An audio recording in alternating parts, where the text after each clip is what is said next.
আমি অফিস যাচ্ছি, বেরোলাম। কই দেখি দেখি সবকিছু ঠিকঠাক আছে নাকি। দাঁড়া, কি মা, কি ঠিক থাকবে না? সবই তো নিয়েছি, ব্যাগ, জলের বোতল। পোশাকটা দেখবো আমি, দাঁড়া। পোশাক ঠিকই তো আছে। কি পোশাক? ও আচ্ছা আচ্ছা মা, ডাক্তাররা কি খুব খারাপ পোশাক পরে? তাহলে মেয়েটার সাথে এমন ঘটলো কেন? 3 বছরের বাচ্চার সাথে এমন ঘটনা ঘটলো কি করে? তারা কি পোশাক পরে মা? তাও ঠিক, যা বলেছিস। আসলে মা, এই পোশাকে কিছু যায় আসে না।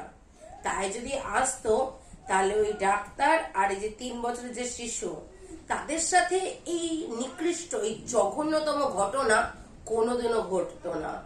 তুই তো, ডাক্তারের পোশাক তো খারাপ হয় না, তাহলে কেন হলো?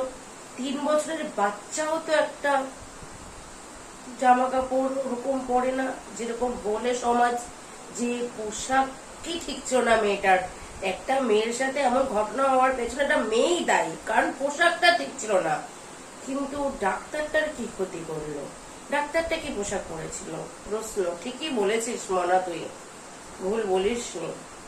আসলে জানিস তো, আমাদের সমাজই তো বেঁধে দিয়েছে নিয়ম যে এরকম যার সাথে ঘটবে তারই নিশ্চয়ই কোনো সমস্যা ছিল। নয় পোশাক, রাতে কেন বাড়ি থেকে বেরিয়েছে, সব তো মেয়েটারই দোষ হয়।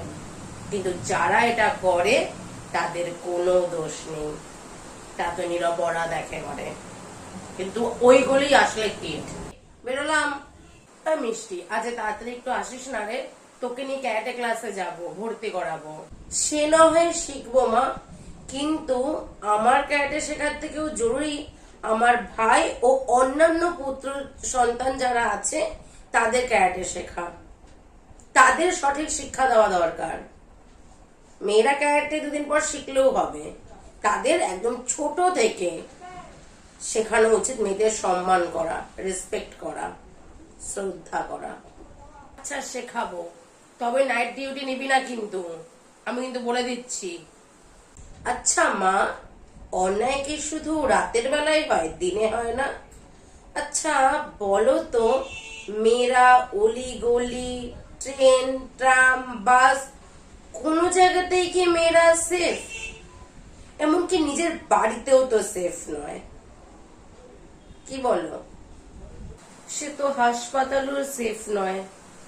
যা ঘটলো তাকে সত্যি নেওয়া যায় নাকি মানা যায়? বলে জানো তো মা, মেয়েদের রাতের বেলা বাইরে বেরোনো বন্ধ না করে যদি ছেলেদের রাতের বেলা বেরোনো বন্ধ করে দেওয়া উচিত, যতদিন না তারা মানুষ হচ্ছে। আমাদের দৃষ্টিভঙ্গি বদলানো উচিত।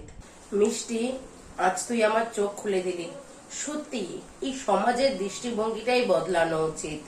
মেয়েদের বাইরে বেরোনো নয়, ছেলেদের বন্ধ করা উচিত, যতদিন না তারা মানুষের মতো মানুষ হচ্ছে, মেয়েদের সম্মান করতে শিখছে, প্রকৃত শিক্ষিত হয়ে উঠছে। বাড়ি থেকে তারা ততদিন বেরোবে না যতদিন না তারা মেয়েদের একটা প্রকৃত সম্মান দিতে শিখছে, প্রকৃত শ্রদ্ধা করতে শিখছে। সাবধানে যাস মা, দেখে শুনে যাবি, সব সময় চোখ কান খোলা রাখবে, বুঝলি? আর তাড়াতাড়ি ফিরিস। দুগ্গা দুগ্গা। কারার ওই লৌহ কপাট ভেঙে ফেল কর রে লোপাট, রক্ত জমাট শিকল পূজার পাষাণ বেদি।